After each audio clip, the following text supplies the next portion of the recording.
రాజమండ్రిలో కల్తీ పాలు ఇద్దరు ప్రాణాలు తీశాయి. ఇద్దరు వృద్ధులు కల్తీ పాలు తాగి మృతి చెందారు. 3 రోజుల క్రితం చౌడేశ్వర్ నగర్ పరిసర ప్రాంతాల ప్రజలు అనారోగ్యానికి గురయ్యారు. వారంతా స్థానిక దుకాణం నుంచి పాలు కొనుగోలు చేసినట్టు నిర్ధారించారు.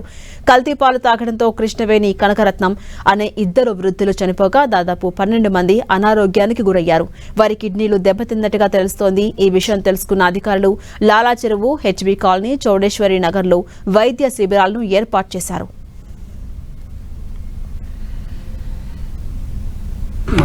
మా అమ్మగారు కాకినాడ జీహెచ్ తీసుకెళ్ళానండి.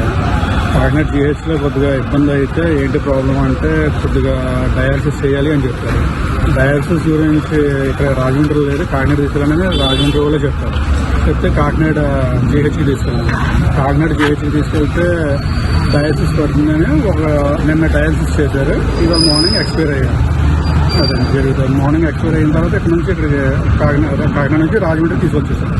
అది దేనివల్ల పోయారనేది మాకు కూడా ఎగ్జాక్ట్గా తెలియదు. అది అందరూ అంటున్నారు ఏదో పాలు అంటున్నారు, వాటర్ అంటున్నారు. మాకు ఎగ్జాక్ట్గా ఏంటనేది తెలియదు. కానీ ఎక్స్పైర్ అయితే ఒక లేయర్ ఇంకోళ్ళు మా ఇంట్లోనే ఇంకోళ్ళు క్రిటికల్గా ఉన్నారు. అది పొజిషన్. వాళ్ళకి ఉన్నారండి, వాళ్ళు కాకినాడ జీహెచ్లో ఉన్నారండి. అది క్రిటికల్ వార్డులో ఉన్నారు. Kakinada GH critical